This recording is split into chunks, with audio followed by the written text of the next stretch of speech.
एक बादशाह एक दीवार वो अपने दरबारे दे नाल जंगल विच शिकार वास्ते निकल गए। बादशाह को इवें जंगल विच एक हिरण नजर आए। बादशाह आखे और मैं कला ही हिरण का शिकार करे सा तो आवन की जरूरत कै नहीं। दरबारी आखण पे ना बादशाह सलामत असा तो नाल डुलदे है। बादशाह आखे ना मैं आज अकेला ही हिरण का शिकार करे सा। इतनी देर हिरण को दुर्गदा देख के बादशाह उनके पिछू अपना घोड़ा दुर्गाए ताकि उसको पकड़ के शिकार करे। कुछ देर गुजर गई, बादशाह सलामत पिछू नहीं आया। दरबारी परेशान थी गया, वो जोर जोर ते नारे लावन शुरू थी गया। बादशाह सलामत तुसा ठीक तो ही वे, किथा ही वे, बादशाह सलामत तुसा खैरियत नाल ही वे, हाली तक आए क्यों नहीं वे, किथा ही वे। वो बड़े नारे लावन पै गए। इतनी बादशाह आपस में आखण पै गए कि बादशाह सलामत घूमता नहीं थी गया। दिन जाते मिल के बादशाह को बुलेने हैं,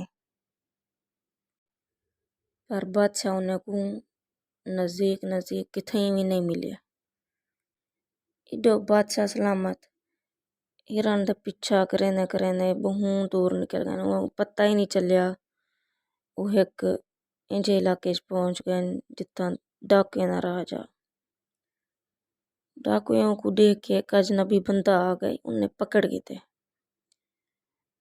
डाकू दस रहा तू कौन आई, तिथा कहती इजाजत नाल तू सारे इलाके पे। बादशाह के मैं खरसा द बादशाह हाँ, मेरा नाम अलाउद्दीन है।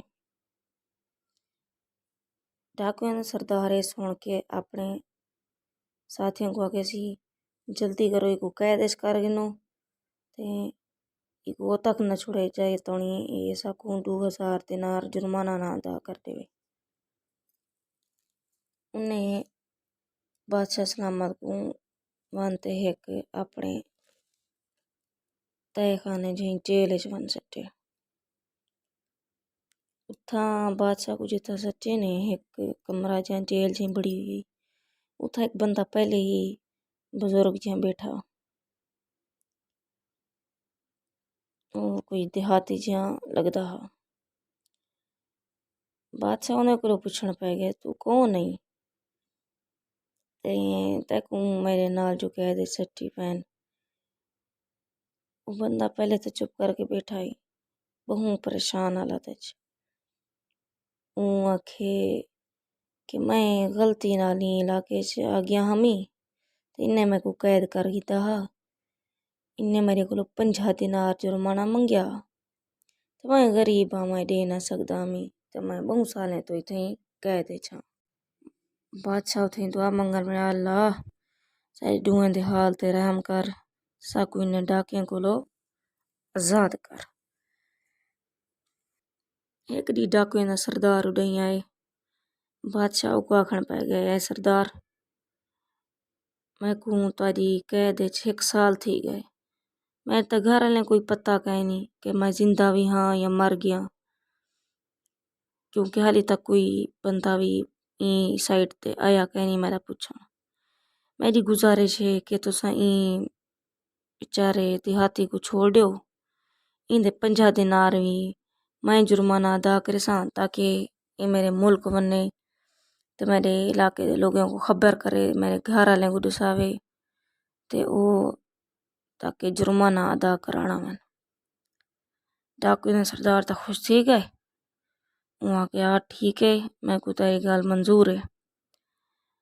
इतने में चुने अजनबी को छोड़ देते। अजनबी बादशाह को गले मिल के आदा पाए मैं तेरा शुक्रिया अदा करेना तो संजरा का मेरे जिम्मे लाए, इंशाल्लाह मैं बहुत जल्द करके वापस वाला सा। बादशाह सलामत मैं ठीक है, अल्लाह तेरी हिफाजत फरमावे ते तुसा जल्द ही कैद खाने को लो निकलूं। देहाती दे वन्नण दे बाद काफी दिन गुजर गए, हाली तक कोई पता कहना इवें दे दे। एक बार बादशाह सोचे पिया, देहाती को तो 2 महीने थी गए, हाली तक वो मैं को लगते मैं को भूल गए, शायद आज़ाद जो थी गए। इन दुनिया में तो वफा दी कोई औकात का नहीं, भलाई दा शायद कोई जमाना ही का नहीं।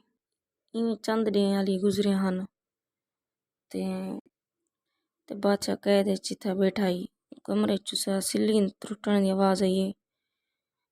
उन्हें दीवार से एक साइड तो डटी है। बादशाह देखे तो वो बंदा उड़ो आ गए।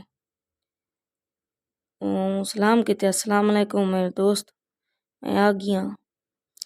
मैं तुम्हारे मुल्क भी कहना गया मी, ना ही मैं पैसे गिना गया मी। मैं तही जरी नदी सुरंगे मैं तो हुकू खोदने च मसरूफ हमी, ताकि रास्ता बनावा ते सडूए थो निकलूं इन्हें दी कैद चो आज़ाद थूं।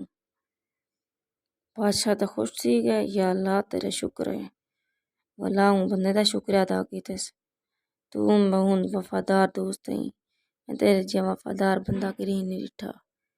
इतना करके डूए हूँ सुरंग चो निकल के अपने अपने इलाके पहुँच गए।